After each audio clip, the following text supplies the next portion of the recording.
প্রিয় দর্শক, আমাদের স্টুডিওতে কাজ চলছে, গান রেকর্ডিংয়ের কাজ কিন্তু চলছে। তো আপনাদেরকে একটু শোনাচ্ছি। ইয়েস, আপনারা শুনতেছেন নিশ্চয়ই।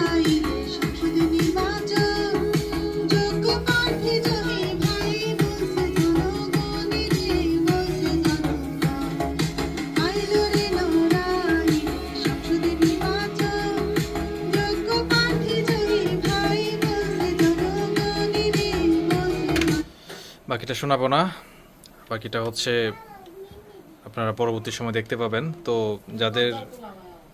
যাদের নির্বাচনী গান রেকর্ড করতে চাচ্ছেন, নির্বাচনের প্রার্থীর গান রেকর্ড করতে চাচ্ছেন, বা নির্বাচনী প্রচার মাইকিংয়ের জন্য রেকর্ড করতে চাচ্ছেন, বা যে কোনো প্রতিষ্ঠানের বিজ্ঞাপন বানাতে চাচ্ছেন, সেটি রেস্টুরেন্ট, স্কুল, কলেজ বা যে কোনো বিজ্ঞাপন বানাতে চাচ্ছেন, তারা আমাদের ভিডিও নিচে নাম্বারে যোগাযোগ করতে পারেন। নাম্বারটি ইমো হোয়াটসঅ্যাপ করা রয়েছে। তো আপনারা সবসময় চেষ্টা করবেন ইমো বা হোয়াটসঅ্যাপে মেসেজ দিয়ে রাখবেন, প্রয়োজনে ভয়েস দিয়ে রাখবেন, আমরা যোগাযোগ করবো আপনার সাথে। কারণ অনেক সময় রেকর্ডিংয়ের সময় কিন্তু ব্যস্ততার সময় যায়, ব্যস্ত থাকি, যার ধরুন অনেক সময় কল ধরতে পারি না। বাট ইমো হোয়াটসঅ্যাপে আপনারা নক করে রাখবেন, মেসেজ দিয়ে রাখবেন, আমরা আপনার সাথে যোগাযোগ করব। সবাই ভালো থাকবেন।